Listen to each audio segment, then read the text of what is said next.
নমস্কার। আমাদের সঙ্গে এই মুহূর্তে ঢাকা থেকে সংযুক্ত আছেন বাংলাদেশের মাননীয় প্রধান উপদেষ্টা অধ্যাপক মোহাম্মদ ইউনূসের মাননীয় প্রেস সচিব শফিকুল আলম। শফিকুল আলমের সঙ্গে আমরা আপনাদের আগেই একবার পরিচয় করিয়েছি। তিনি বাংলাদেশের একজন বিশিষ্ট সাংবাদিক এবং আন্তর্জাতিক সংবাদ সংস্থা এএফপির তিনি সংবাদদাতা ছিলেন এই প্রেস সচিবের পদে আসার আগে। এবং আরও একটি বড় বিষয় হচ্ছে যে শেখ হাসিনা যে দেশ ছেড়ে পালিয়ে যাচ্ছেন সেই খবরটিও শফিকুল আলমের একটা ইন্টারন্যাশনাল ব্রেকিং নিউজ ছিল। যাই হোক, আমরা তার সঙ্গে কয়েকটি সাম্প্রতিক বিষয় নিয়ে কথা বলবো। মিস্টার আলম, আপনাকে দ্য ওয়ালে অনেক স্বাগত জানাই এবং আপনাকে কৃতজ্ঞতা জানাই। আপনি ব্যস্ত সময়ের মধ্যে আমাদের সময় দিয়েছেন, কারণ আপনার ব্যস্ততাটা আমরা খুব ফিল করি, বুঝতেও পারি, দেখতে পাই, খুব দৃশ্যমান আপনার ব্যস্ততা। তো আমি প্রথমে যে বিষয়টি শুরু করতে চাই সেটি হচ্ছে যে প্রধান উপদেষ্টা শনিবার দিন একটি মন্তব্য করেছেন একটি বৈঠকে, যে একটি পক্ষ তারা ট্রাম্পের কাছে গিয়েছিল কিন্তু তারা সুবিধা করতে পারেননি। আপনি যদি একটু বলেন যে উনি ঠিক কাদের কথা বলতে চাইলেন।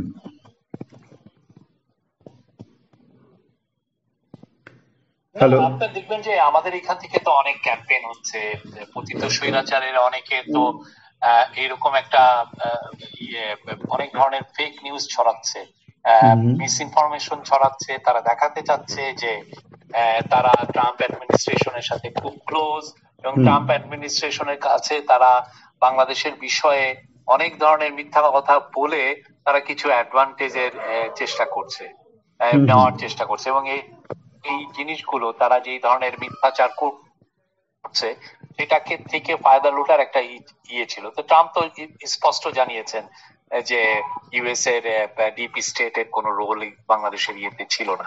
এটা আপনি দেখেছেন, ঠিক না? উনি তো এই ধরনের একটা কথা বলেছেন। হ্যাঁ, উনি আরেকটি মন্তব্য করেছেন যে বাংলাদেশের বিষয়টি উনি নরেন্দ্র মোদীর হাতে ছেড়ে দিচ্ছেন, এরকম একটি মন্তব্য বাজারে সংবাদ মাধ্যমে বিভিন্নভাবে প্রচারিত হয়েছে, যে নরেন্দ্র মোদীর হাতে উনি বাংলাদেশের বিষয়টি দেখার বিষয় ছেড়ে দিচ্ছেন আর কি।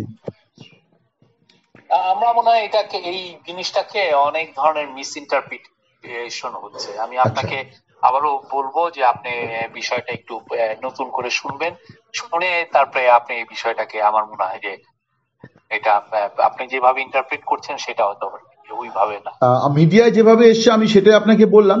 এনিওয়ে, আমি আরেকটি বিষয় বলছি যে আমাদের ভারতের পররাষ্ট্র সচিব বিক্রম মিশ্রি তিনি ট্রাম্প মোদি বৈঠকের পর একটি সাংবাদিক বৈঠকেই বলেছেন যে ভারতের প্রধানমন্ত্রী ডোনাল্ড ট্রাম্পের কাছে বাংলাদেশ নিয়ে উদ্বেগ প্রকাশ করেছেন এবং তিনি বলেছেন যে আমরা বাংলাদেশের সঙ্গে কনস্ট্রাকটিভ রিলেশনস চাই, কিন্তু এই মুহূর্তে পরিস্থিতি তেমন নয়। এই ব্যাপারে যদি একটু বাংলাদেশ সরকারের প্রতিক্রিয়া আপনি যতটা সম্ভব আপনি যদি একটু বলেন। আমার মনে হয় এই বিষয়ে আমাদের ফরেন মিনিস্ট্রি এই বিষয়ে কথা বলবে।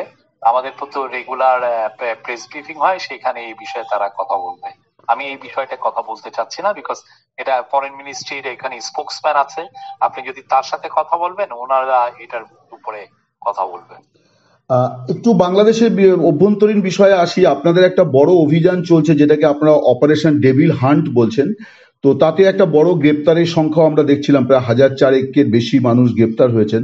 তো অনেকেরই কৌতূহল যে এখন শয়তান কারা, ফেরেস্তা কারা, সরকারের অবস্থানটা যদি একটু বলেন। না, দেখেন, অনেক ধরনের অপারেশন তো হয় একটা ন্যাশন ওয়াইড, যে আইন শৃঙ্খলা ইমপ্রুভ করার জন্য এই অপারেশন গুলো, এবং এটা একটা নাম দিতে হয়, সেই নাম দেওয়া, ওইটাকে আসলে ডেভিল বা এটা একটা আক্ষরিক অর্থে এটা ধরার কিছু নাই। এটা জাস্ট আমি বলবো যে একটা অপারেশনের নাম দিতে হয়, সেই নাম দেওয়ার জন্য এটা। বাট আমরা এই পুরো এই অপারেশন গুলোর মূল আমাদের ফোকাসটা হচ্ছে যে যারা আইন শৃঙ্খলা অবনতির সাথে জড়িত, যারা দেশে একটা ক্যাওটিক সিচুয়েশন তৈরি করতে চায়, ইনস্টেবিলিটি তৈরি করতে হয়, এবং যাদের এগেনস্টে সুস্পষ্ট অভিযোগ আছে, তাদেরকে আমরা আইনের আওতায় আনবো, সেটার জন্য আমরা কাজ করছি। আমাদের সাম্প্রতিক যে বিষয়টি সেটি হচ্ছে যে রাষ্ট্রসংঘের মানবাধিকার কমিশনের রিপোর্ট, যেখানে তারা বলছে যে জুলাই আগস্টে অর্থাৎ আগস্ট 15 পর্যন্ত ওরা হিসেব দিয়েছে 1400 মানুষ খুন হয়েছেন, 1400 মানুষ খুন হয়েছেন বলেছেন। তো সেখানে সরকারি ফিগার অত বেশি নয়। তো এইটা কি ব্যাখ্যা এবং সরকার এই রিপোর্টটা নিয়ে কি করবে? এই রিপোর্টের ব্যাপারে? না, সরকারের রিপোর্ট কম। আপনি এটা কিভাবে জানলেন যে সরকার এটা কম? সরকার গেজেটে যেমন ধরেন এগুলো যে 1400 নাম, আমরা তো আরো বেশি পাচ্ছি, যেটা 1500-1600 হবে। কিন্তু আচ্ছা। যেই নামগুলো আমি সরাসরি পাচ্ছি, যেগুলো আমি ডকুমেন্টেড করতে পারছি, হুম হুম সেগুলো আমরা গেজেট করছি। তো হুম হুম। সেগুলোর আমরা গ্যাজেটের বোধহয় 834 বা এরকম আছে। কিন্তু আচ্ছা। আপনি জানেন অনেক মানুষের লাশ, অনেক যারা শহীদ হয়েছেন তাদের হুম লাশ হুম আননেমড আনমার্ক গ্রেভে ওরা কবর দিয়েছে। তো সেগুলো আমরা এখন এগুলো তো ডিএনএ ম্যাচ করে এগুলো আমাদেরকে দেখতে হবে। অনেক ক্ষেত্রে পোস্টমর্টম করতে হয় বা অনেক ফরেন্সিক ইয়ে করে আমি বুঝবো যে উনি কিভাবে কোন আঘাতে মারা গেছেন। তো হুম হুম। এই জন্য এইটা একটা ইয়ে। তো 1400 কেন, আমরা তো এখানে আমাদের যেটা ধারণা প্রায় 2000 লোকের মতো মারা গেছে। কিন্তু এই 834 জন হচ্ছে আমরা সোফার আর কি কনফার্ম হয়েছি, তাদের ঠিকানাটা পেয়েছি, হুম হুম। তাদের আত্মীয় স্বজনের সন্ধান পেয়েছি, এবং তারা কিভাবে মারা গেছেন সেই সার্কামস্টেন্সেস গুলো আমরা জেনেছি। সেই জন্য তাদেরটা আমরা আমরা ডকুমেন্টেড করে এটা গ্যাজেটেড করা হয়েছে। এবং এই গ্যাজেটেড করার মূল উদ্দেশ্য হচ্ছে তাদের পাশে দাঁড়ানো। আমরা যাতে তাদের ফ্যামিলি যারা এফেক্টেড হয়েছেন ঠিক তাদের ঠিক পাশে যাতে গভর্নমেন্ট দাঁড়াতে পারে। এবং ঠিক ঠিক। জুলাই শহীদ স্মৃতি ফাউন্ডেশন একটা করা হয়েছে, এটা একটা হুম হুম প্রাইভেট হুম ইনিশিয়েটিভ, হুম যদিও হুম এটার প্রধান হচ্ছেন প্রফেসর মোহাম্মদ ইউনুস। হুম হুম। তারাও এদের পাশে দাঁড়াবে, এই জন্য এই গ্যাজেটটা করা হচ্ছে। বাট নাম্বার অফ যারা মারা গেছে এদের সংখ্যা 1400 কেন, আমরা মনে করছি এটারও অনেক বেশি। ওরা 15ই আগস্ট পর্যন্ত বলেছে তো, মানে 8ই আগস্ট মোহাম্মদ ইউনূসের সরকার দায়িত্ব নেয় দেশের। তো এই পরবর্তী অর্থাৎ 5ই আগস্ট পরবর্তী হত্যার কত হয়েছে সেই ফিগার কি আপনারা কিছু ওয়ার্কআউট করতে পেরেছেন? আপনার ওইখানে আপনার দেখবেন খুব যে বেশি কিছু হয়েছে, আপনি দেখবেন যে আমরা মনে করি না। আপনার দেখবেন কিছু কিছু রিট্রিবিউশনের ইয়ে হয়েছে, আমরা সেটা ডিউলি রিপোর্টেডও হয়েছে। হুম হুম আপনার দেখবেন, আপনি যদি পুরো রিপোর্টটা, খুব 127 পৃষ্ঠার রিপোর্ট, হুম হুম হুম। আমার আমি মনে হয় অনেকটা আপনি খুব দেখেছি। মনোযোগ দিয়ে পড়লে ওরা এই বিষয়টা নিয়ে কিন্তু কথা বলেছে। যে যেভাবে ফুলিয়ে ফাঁপিয়ে দেখানো হয়েছে, যেটা আওয়ামী লীগের এরা বলে, বা হুম হুম পুরো ইভেন আপনাদের ইন্ডিয়ান অনেক নিউজ পেপার বলে, হুম হুম। আপনারা ওইটা আচ্ছা। রিপোর্টটাই দেখেন। ইউএন তো ইম্পার্শিয়াল নিউট্রাল একটা রিপোর্ট করেছে। হুম যে হুম রিপোর্টে আপনি স্পষ্ট দেখবেন যে তারা ওরা এমন অনাচার, অত্যাচার, অবিচার করেছিল, হুম এমন হুম ধরনের হিউম্যান রাইটস অ্যাবিউজ, এমন ধরনের মার্ডার আর ম্যাসাকার করেছিল আওয়ামী লীগের গভর্নমেন্ট। তো হুম হুম ওর ফলে ওরাই কিন্তু পাবলিকলি বলতো যে আমরা যদি চলে যাই, বা আমরা যদি কোনো গণ অভ্যুত্থানে আউস্টেড হই, তাহলে হুম দেশে 5 লক্ষ লোক মারা যাবে। তো আমাদের গভর্নমেন্ট, বাংলাদেশের পলিটিক্যাল পার্টি, বাংলাদেশের সিভিল সোসাইটি, তারা হুম সর্বোচ্চ চেষ্টা হুম হুম জায়গা থেকে জনগণকে সরিয়ে নিয়েছে। যারা এফেক্টেড হয়েছেন হুম হুম তাদেরকে আমরা বুঝিয়েছি যে রিভেঞ্জ কোনো কাজের কাজ না, রিভেঞ্জ হুম দিয়ে হুম কোনো কিছু অ্যাচিভ হয় না। আমরা হুম সবাইকে রিকনসিলিয়েশনের পথে নিয়ে এসে, আপনি এর ফলে যেটা হয়েছে যে 5 তারিখের পরের থেকে আপনার যেই ধরনের আশঙ্কা আওয়ামী লীগের করছিল তার কিছুই হয়নি। আমরা এটা থামাতে পেরেছি, এবং এটার আচ্ছা। জন্য আমরা বাংলাদেশের মানুষকে আমরা ধন্যবাদ দেই যে এই এই এই কাজটা এই রিপোর্টটা নিয়ে আমরা ইয়ে করেছি। আপনি শ্রীলঙ্কায় দেখেন, শ্রীলঙ্কায় কি হয়েছে, তামিলদের যে হুম হুম সিভিল ওয়ার শেষের সময় কিভাবে নির্মম ভাবে অনেকে মারা গেছে, ঠিক হুম না? হুম তো সেইভাবে আমরা চাইনি যে বাংলাদেশে এই ধরনের কোনো ইয়ে হোক। তাতে হয় কি, রিকনসিলিয়েশনের পথটা নষ্ট হয়ে যায়। সারা হুম হুম জীবন আপনি একটা পেন নিয়ে ইয়ে করতে চান। হুম আমরা হুম চাই বাংলাদেশের রাজনীতিতে সুস্থতা ফিরে আসুক, মানুষ সুস্থ পলিটিক্স করুক। সবাই যারা, এই যে প্রফেসর নিজে কিছুদিন আগে বলেছেন, হুম হুম যারা এই পতিত স্বৈরাচারে ছিল, এদের হয়তো কেউ কেউ আমাদের ভাই, হুম হুম আমাদের বোন, হুম আমাদের হুম ছেলে, আমাদের মেয়ে। তাদেরকে, যারা যারা ক্রাইমে জড়িত ছিল না, তাদেরকে তো আমরা চাই যে তারা পলিটিক্যাল ডিসকোর্সে ফিরে আসুক, পলিটিক্সে ফিরে আসুক। দেশকে আমরা সবাই একসাথে নির্মাণ করতে চাই। তো এই রিপোর্টটা কি মানে সরকারের কি পদক্ষেপ হবে এরপরে? মানে একটা তো আন্তর্জাতিক সরকারের অপরাধ। যেগুলো যেগুলো যেগুলো ইয়ে হচ্ছে সেগুলো নিয়ে আমরা তো কাজ করছি। প্রথম কথা হচ্ছে, যারা যারা এই হত্যাকাণ্ডে জড়িত তাদের হুম নাম উন্মোচিত হয়েছে, এবং ইউএন তো স্পষ্ট বলেছে যে এইখানে ক্রাইমস এগেনস্ট হিউম্যানিটি হয়েছে। হুম হুম। এটা কিন্তু খুব বড় একটা বড় মানে অভিযোগ, আপনি বড় পুরো অভিযোগ। মানবতার বিরুদ্ধে ঠিক। ভয়ানক একটা বিষয়। হুম হুম এবং হুম। সবচেয়ে বড় কথা কি, গ্লোবালি শেখ হাসিনাকে নিয়ে অনেকের কেউ কেউ হয়তো বা সংশয় ছিল, এই রিপোর্টের পরে আর কেউ সংশয় থাকবে না। উনি আহ, এই রিপোর্টটা একদম স্পষ্ট, এটা একটা সনদ হিসেবে থাকবে। আপনি একটা মন্তব্য করেছেন, আপনার ফেসবুক পোস্ট খুবই জনপ্রিয়, প্রচুর শেয়ার হয়, আমি দেখেছি প্রচুর হাজার হাজার কমেন্ট আসে। সর্বশেষ পোস্টটিতে আপনি একটি কমেন্ট করেছেন যে সরি আপা, সব শেষ, সব আশা শেষ, এটাই হয়তো হ্যালো, আপনি বলতে চেয়েছেন। শুনতে পেলেন? আবার আবার একটু হ্যাঁ, বলছি যে আপনার ফেসবুক পোস্ট রিপোর্ট খুবই করেন। জনপ্রিয়, প্রচুর শেয়ার হয়, প্রচুর কমেন্ট আসে। সর্বশেষ পোস্টটি খুব মানে রাজনৈতিকভাবে খুব তাৎপর্যপূর্ণ। আপনি শেখ হাসিনার উদ্দেশ্যে লিখেছেন যে সরি আপা, সরি আপা, সব আশা শেষ, এরকম একটা মন্তব্য আপনি করেছেন। তো এইটা যদি একটু ব্যাখ্যা করেন যে আপনি ঠিক কি বোঝাতে চাইছেন। না না, ওই ওনাকে নিয়ে ওর যে পার্টির যে যারা মেশিনারি, যারা অনলাইনে বট বাহিনী বলেন বা হুম হুম ট্রল আর্মি আছে, তারা এখনো তাকে নিয়ে এক ধরনের মিথ্যাচার করে হুম হুম ফেসবুকে, ইয়েতে। হুম আবার কেউ কেউ বলে যে আপা এসে পড়লো বুঝি। হুম তো হুম কথা হচ্ছে যে উনি যেই ধরনের ক্রাইম করেছিলেন, হুম কেউ হুম কেউ হয়তো এবার ইন্ডিয়ার মধ্যেও অনেকে কিন্তু একটা অবিশ্বাসের চোখ দিয়ে দেখতো। হুম এখন হুম ইন্ডিয়ার কাছেও কিন্তু, ইন্ডিয়ার মানুষের কাছেও কিন্তু এটা স্পষ্ট হলো যে হাসিনা কি ধরনের ক্রাইম করেছে। এটা একটা ভয়ানক, এটা মানুষের মানবতার বিরুদ্ধে এগুলো ক্রাইম। হুম হুম ম্যাসাকার করেছে, বাচ্চা বাচ্চা ছেলে মেয়েগুলোকে হুম খুব নির্মম ভাবে হত্যা করা হয়েছে। হুম হুম এটাই করা হয়েছে কি, আপনি ক্ষমতা আঁকড়ে ধরতে চেয়েছে, হুম হুম থাকতে চেয়েছেন, এই তো, এই কারণেই তো।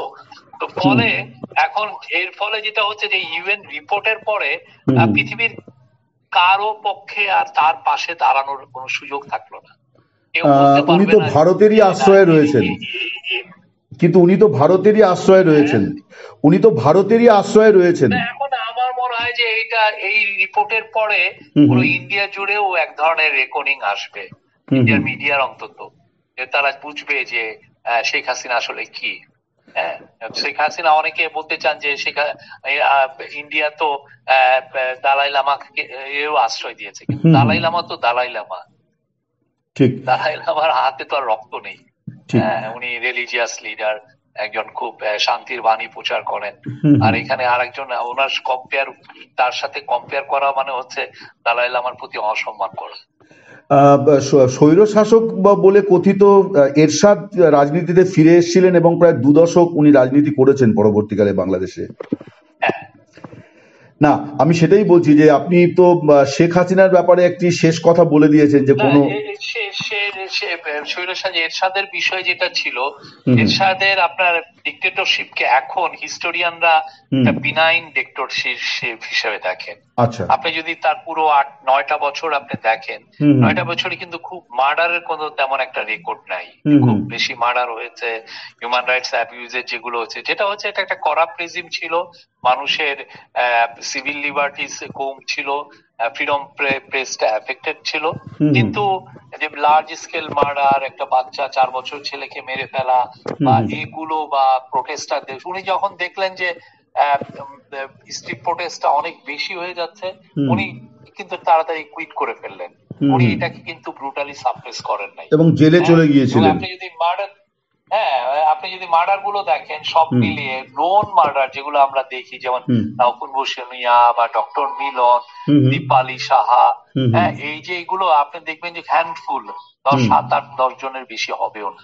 আর সেই হুম ক্ষেত্রে হুম হাসিনার পুরো রেজিমটা ধরে আপনি 15-16 বছরটা আপনি দেখেন, প্রতি প্রচুর প্রচুর লোক খুন হয়েছে। এবং যেই সবচেয়ে বড় জিনিস হচ্ছে যে যেই ধরনের মানুষ, 3,500 আমরা ধারণা করছি, এবং অলরেডি কমপ্লেন পেয়েছি 1776 জন লোক ভিকটিম হয়েছে এনফোর্স ডিসঅ্যাপিয়ারেন্সে, হুম হুম মানে তারা গুম হয়ে গেছিল, এবং হুম তাদেরকে যে সমস্ত জায়গায় রাখা হতো, খুব হুম টাইনি টাইনি সেলে, অন্ধকার, হুম কেউ হুম কেউ 8 বছর থেকেছেন সেখানে। হুম হুম হ্যাঁ, চোখ বাঁধা অবস্থায়।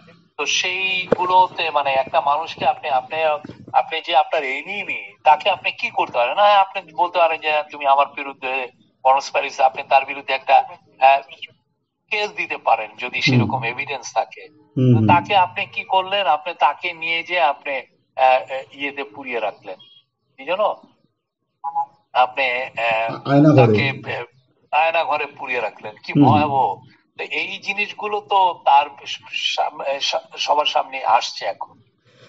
আরেক একটা বিষয় জিজ্ঞাসা করছি যে আপনিও বললেন, প্রফেসর ইউনূসও বলেছেন রিকনসিলিয়েশনের কথা, কিন্তু আবার পাশাপাশি সরকারের অভ্যন্তর হ্যাঁ, থেকেও আওয়াজ উঠেছে যে একজন উপদেষ্টা প্রকাশ্যেই বলেছেন যে আওয়ামী লীগকে নিষিদ্ধ করা এবং ছাত্র সংগঠন বৈষম্য বিরোধী ছাত্র আন্দোলন তারা তো এই দাবিতে অনশনও শুরু করেছেন তাদের দিয়ে।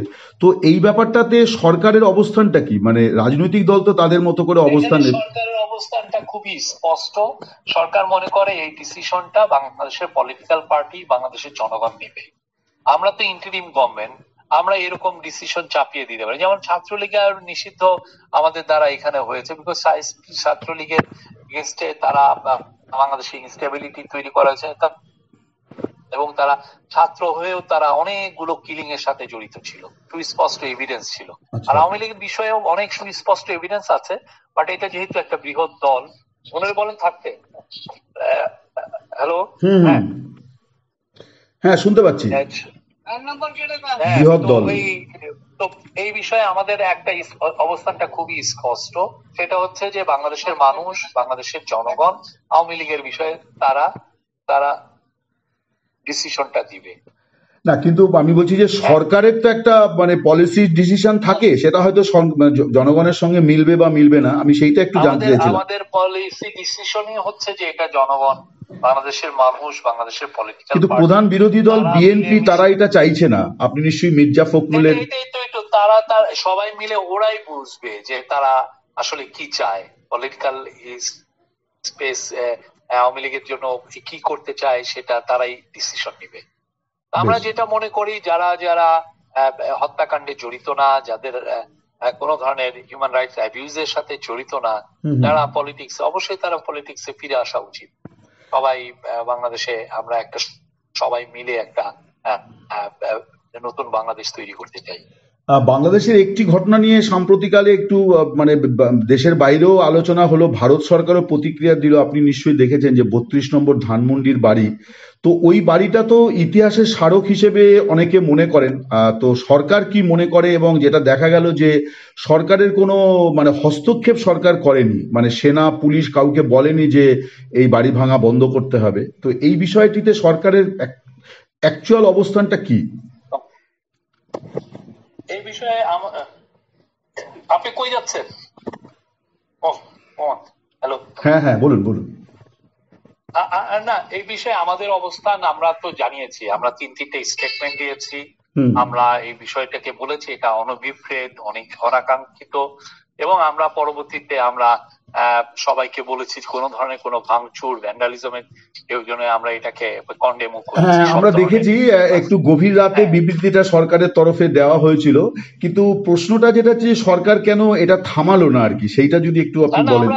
আমরা তো ট্রুপস পাঠিয়েছিলাম, মিলিটারি ট্রুপস পাঠিয়েছিলাম। আচ্ছা, এখানে অনেক শ মিলিটারি ট্রুপস পাঠিয়েছিলাম, কিন্তু দে ওয়ার ওভারওয়েলমড। আচ্ছা আচ্ছা। আপনি আপনার আরেকটি পোস্টে এটা খুব ইন্টারেস্টিং, খুব ভালো লাগলো যে সুফি হজরত শাহ আলী বাগদাদির মাজারের ছবি প্রচুর দিয়েছেন, আপনি সেখানে গিয়েও ছিলেন। তো আমরা দেখছিলাম যে এই ধরনের মাজারের ওপরে আক্রমণ, লালন শাহের উৎসবের ওপরে বাধা, এবং গতকাল ঢাকায় নাট্যমেলা করা গেল না, এরকমই একটি অভিযোগ উঠেছে। তো এই বিষয়গুলো কি হচ্ছে? মানে এটা কি সরকারের নিয়ন্ত্রণের বাইরে কোনো কিছু চলে যাচ্ছে মনে হয়? না না, দেখেন বাংলাদেশে মাজার আছে 10-20 হাজার মাজার আছে। বেঙ্গলি বাংলায় ইসলাম প্রচার করেছেন আসলে সুফিরা। ফলে সুফি ভেনারেশনটা এখানে আছে, বাংলাদেশে মানুষের মধ্যে আছে। কিন্তু ইদানিং অনেকে ভাবছেন যে এই সুফি ভেনারেশন করতে যে অনেকে অনেক ধরনের বলছেন যে অসামাজিক সামাজিক কাজকর্ম হচ্ছে, সেটা প্রতিবাদ করতে যাচ্ছেন। আমরা স্পষ্ট ভাবে বলেছি এগুলো আমরা টলারেট করব না। যে আপনি বাংলাদেশ একটা প্লুরাল সোসাইটি, বাংলাদেশের মানুষ সব ধরনের ধর্ম তারা পালন করতে পারবে, এবং কেউ যদি ধর্ম পালন নাও করতে চায় তার এটা হচ্ছে ব্যক্তি স্বাধীনতার বিষয়। হ্যাঁ, আমরা যে মাজারে যাবে সে যাবে, যে যাবে না থাকবে। সবাই তার যে যার ধর্ম সে যাতে নির্বিঘ্নে এবং সম্পূর্ণ হিউম্যান রাইটস নিয়ে পালন করতে পারে, হুম হুম সেটা করা হচ্ছে আমাদের একটা এটা হচ্ছে আমাদের কমিটমেন্ট, এটা হুম আমাদের হুম নৈতিক দায়িত্ব, এই গভর্নমেন্টের এটা কাজ। তো হুম সেই জন্য আমরা সবাইকে বলছি যে আপনার ভাল লাগে না আপনি যাবেন না, কিন্তু যে যাবে তাকে আপনি তার ইয়েকে আপনি কষ্ট তার ওই মাজারকে আপনি ইয়ে করবেন কেন? এটা একটা এটা একটা ক্রাইম, এবং যারা এটা করছে আমরা বেশ কিছু লোককে অ্যারেস্টও করেছি, হুম এবং হুম। আমরা বারবার বলছি যে এই ধরনের আমরা টলারেট করবো না, এবং বেশ কিছু লোক অ্যারেস্ট, কয়েক ডজন লোক অ্যারেস্ট হয়েছে। 18 তারিখ আওয়ামী লীগের একটি হরতাল আছে, আপনি নিশ্চয়ই জানেন। আর অন্যান্য যে বিষয়গুলো বললেন যে নাট্য এটা হুম হুম। নিয়ে কিন্তু আমাদের সাংস্কৃতিক উপদেষ্টা হ্যাঁ হ্যাঁ, আমি স্টেটমেন্ট দেখেছি দিয়েছে। মিস্টার এটা ওনাদের একটা ফারুকির ইয়ে ইন্টারনাল দেখেছি। বিষয়। আমরা পুলিশকে কিন্তু বলেছে যে তারা এটার পুরো সব ধরনের সিকিউরিটি দিতে প্রস্তুত আছে, ছিল এবং আছে। হ্যাঁ, আমি আমি দেখেছি এটা মিস্টার নিয়ে ফারুকির পোস্টটাও আমি দেখেছি। আমি আরেকটি হ্যাঁ বিষয় হ্যাঁ। আপনাকে বলছি যে আর অন্যান্য যেগুলো দুই একটা লালনের একটাই এসেছিল, আমরা স্থানীয় লোকজনের সাথে কথা বলেছি, লালন উৎসব আবার সেই 23 তারিখেই শুরু হবে। দেখেন দুই একটা এই ধরনের আইসোলেটেড ঘটনা বাংলাদেশের সোসাইটি বা এই সাবকন্টিনেন্টে এগুলো কিন্তু যে হচ্ছে না তা না, ঠিক ঠিক ইন্ডিয়াতেও হয়, ঠিক পাকিস্তানে হয়, বাংলাদেশে হয়, আমরা এটা অস্বীকার করছি না, কিন্তু ঠিক। এইটা এটাকে দেখে এক দুইটা ঘটনাকে আপনি নিয়ে এসে হুম হুম খুব ফুলিয়ে ফাঁপিয়ে দেখে যায় বাংলাদেশের সোসাইটি তালেবান হয়ে যাচ্ছে, এই ধরনের যারা কনক্লুশন ড্র করতে চাচ্ছেন তারা, হুম আমি দেখছি যে স্পষ্ট, আমি দেখছি এটা হচ্ছে যে পতিত স্বৈরাচারের লোকজন এরা মূলত। হুম হুম বাংলাদেশের সোসাইটি একটা প্লুরাল সোসাইটি, এখানে খুবই ডাইভার্সিটি এখানে প্রচুর আছে, এবং মানুষ সবাই সব সব ধর্ম মতকে তারা শ্রদ্ধা করে। এবং আপনি যদি ঢাকায় আসেন হুম হুম দেখবেন যে জুলাই আগস্টের সময় যেই গ্রাফিতি আঁকা হয়েছে, হুম হুম। আপনি ওই গ্রাফিতি গুলো দেখবেন, ওইখানে ঠিক একটা ঠিক পপুলার ঠিক। গ্রাফিতির থিম হচ্ছে যে আহ, আহ, আহ, আমরা সবাই এক, সাম্প্রদায়িক সম্প্রীতির একটা সবাইকে, মেসেজ আছে হ্যাঁ ওখানে। হ্যাঁ, দেখবেন যে আপনি কেউ ক্রস পরে আছে, কেউ মাথায় টুপি পরে আছে, কেউ বুদ্ধিস্ট যে হুম হুম হুম হুম হুম মংকরা হুম যেগুলো হুম পড়েন রোব পরে আছেন, হুম কেউ হুম হিন্দুদের ধর্মীয় যেগুলো পরে, কেউ মাথায় সিঁদুর নিয়ে আছেন, সবাই একসাথে হুম হুম। একই সাথে আমরা আছি, এটাই হলো বাংলাদেশ। আরেকটি বিষয় হচ্ছে যে 18 তারিখ মানে আর দুদিন পরে আওয়ামী লীগের ডাকে একটা হরতালের ডাক দেওয়া আছে, এটা আপনারা হয়তো জানেন যে। তো এই বিষয়টিতে সরকারের অবস্থানটা কি হবে? আওয়ামী লীগ তাদের এই যে হরতালের ডাক 18 তারিখে আছে যেটা। এটা ওনাদের কথায় কেউ শুনছেন, বা জনগণ কি কিছু শুনছেন? হুম হুম মানুষ কি জানে আদৌ কি এখানে হরতাল হচ্ছে কি হচ্ছে না, কিছু জানে? হুম হুম এবং আওয়ামী লীগের কথা কে শুনেন? তারা তো ডিসক্রেডিটেড হচ্ছেন, তারা তারা এই পর্যন্ত বাংলাদেশের মানুষের কাছে ইভেন ক্ষমা পর্যন্ত চাননি। হুম এই হুম ধরনের অন্যায় অবিচার অত্যাচার, আপনি 4 বছর একটা ছেলে, তার নাম আহাদ, হুম সে হুম পর্যন্ত মারা গেছে, কিলিং হয়েছে। হুম। এই ঠিক। যে ইউএন এর রিপোর্টটা দেখেন, 12 থেকে 13% যারা মারা গেছে তারা শিশু। হুম হুম হুম। আপনি তো কি ভয়াবহ, এটা তো আমি বলছি না, ইউএন বলছে। ঠিক। আপনি কারো মধ্যে দেখেছেন যে একটা অনুশোচনা? হুম তো ওদের কথা কে শুনবে? ওরা কি বললো না, ওরা সবই ওই ফেসবুকে ফেসবুকে হরতাল চালিয়ে যাচ্ছেন আর কি। হুম হ্যাঁ, হুম। মানে আছে আপনি না, বলছেন দেখবেন যে যে কিছু মানে ফেসবুকে কেউ আছে না এমন ভাব নিয়ে থাকেন যে এই তো এটা করে ফেলছি, ওইটা করে ফেলছি, হয়তোবা সে কিন্তু ঘরের মধ্যে নিজেই এগুলো লিখে নিজেই সুখ পাচ্ছেন আর কি। হুম হুম। মানে আপনি বলছেন যে আওয়ামী লীগের রাজনৈতিক অবস্থা এমন জায়গায় গেছে যে এখন আর তাদেরকে আটকানোর জন্য কোনো বল প্রয়োগেরও প্রয়োজন নেই, বা সরকারের প্রশাসনিক হস্তক্ষেপের প্রয়োজন নেই সেভাবে। কেউ ওনারা তো এর মধ্যে অনেকগুলো প্রোগ্রাম দিলেন, কারো কোনো কিছু শুনেছেন হলে তো সে হুম এক থেকেই দিচ্ছে, হুম হুম হুম। দেখছেন না? এখন একটি লাস্ট শেষ প্রশ্ন, এটা আধা ব্যক্তিগত এবং আধা প্রাতিষ্ঠানিক, সেটি হচ্ছে যে শফিকুল আলম প্রেস সচিব প্রধান উপদেষ্টার, অনেকে বলছেন যে প্রেস সচিব নন, উনি আসলে রাজনৈতিক সচিব, কারণ উনি রাজনৈতিক বক্তব্য দিতেই পছন্দ করেন এবং দিয়েওছেন। বেশ কিছু বিতর্কিত হাসিনা ডাস্টবিন এবং আরো বেশ কিছু নিয়ে আপনার বিরুদ্ধে খানিকটা অনুযোগ বা অভিযোগ বলতে পারেন, আপনি যদি বলেন আপনার বক্তব্য। না না, দেখেন আমাদের এই গভর্নমেন্ট কিন্তু যেটা একটা গণ অভ্যুত্থানের গভর্নমেন্ট, হুম হুম ঠিক আছে? যে গণ অভ্যুত্থানের অ্যাসপিরেশনটাকে আমরা ধারণ করি, হুম এটা যে যে ওরা যেটা চাচ্ছে সেটা এই গভর্নমেন্টের রিফ্লেকশন হয়। হ্যাঁ, হুম তো হুম আমরা অবশ্যই যেগুলো এবং আমরা বারবার বলছি যে শেখ হাসিনার আমলে কি হয়েছে, সেটা তো এটা আমাদের বলাটা নৈতিক দায়িত্ব, যাতে মানুষ জানে কি ধরনের অপশাসন হয়েছে। তো এই কথাগুলো আমার বারবার বলতে হয়, এটা বলাটা, এটা মানুষকে জানানো, বিকজ আমরা এখন নতুন নতুন করে অনেক কথা জানছি যে কি কি ধরনের অন্যায় অবিচার হয়েছে। তো এইগুলো কথা বলতে গেলে ভাববেন যে উনি পলিটিক্যাল কথা বলছেন, তো এটা তো আমাদেরকে বলতে হবে অ্যাজ এ প্রেস সেক্রেটারি। এই কথাগুলো যারা শেখ হাসিনা আমলে কি অন্যায় অবিচার হয়েছে সেটা বলতে যাওয়াটা, এটা একটা আমাদের নৈতিক দায়িত্ব, ঠিক না? তো এখন এই কথাকে অনেকে বলছেন উনি কি পলিটিক্যাল কথা বলছেন। অবশ্যই আমরা এটা পলিটিক্যাল কথা বলছি, এই জন্য যে এইটার শেখ হাসিনা কি করেছে সেটা বলাটা আমাদের দায়িত্বের মধ্যে পড়ে। এই তো সেই জায়গায় আপনি অন্যান্য যেগুলো, যেমন ধরেন ডাস্টবিনের বিষয়টা, খুবই আপনি দেখেন সেই যেই ধরনের অন্যায় অবিচার করেছে, হ্যাঁ, সেইখানে একটা ডেমোক্রেসিতে মকিংটা তো আছে নাকি? সব দেশেই ডেমোক্রেসিতে একটা মকিং আছে, এটাকে একদম ফুলিয়ে ফাঁপিয়ে অনেকে এভাবে দেখছেন, সেটা দেখার কোনো সুযোগই নাই। একটা লিডার, আপনি যদি লিডার হন, আপনাকে মকিং করবেই কেউ না কেউ। আমাকে দিন রাত অনেকে গালাগালি করেন, এটা আমি একটা পাবলিক ফেস, অথবা আমাকে গালাগালি করবেই, আমার অনেক কিছুই তার পছন্দ নাই হইতে পারে, ঠিক না? আপনাদের সবাইকে, আপনাদের লিডার যারা আছেন সবাইকে কি সমস্ত মানুষই কি করেন? পলিটিক্স মানেই হচ্ছে যে একটা গ্রুপ আপনার সাথে আছে আর একটা গ্রুপ হয়তো আপনাকে ক্রিটিসাইজ করছে, তাই তো এইভাবেই তো সারা আমরা দেখছি পুরো পৃথিবীতে। বিষয়টা একটু সিম্বলিক হয়ে গেছে, মানে এটা কি এই রকম যে শেখ হাসিনা এবং তার রাজনীতি বা তার দল এখন ভার্চুয়ালি একটা ডাস্টবিনেই পরিণত হয়েছে এই পরিস্থিতির পরে?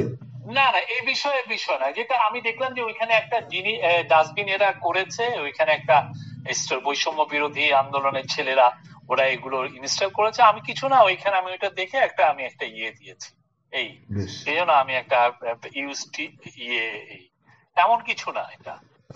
ঠিক আছে মিস্টার আলম, আপনাকে অনেক ধন্যবাদ এবং কৃতজ্ঞতা জানাই দ্য ওয়ালের পক্ষ থেকে।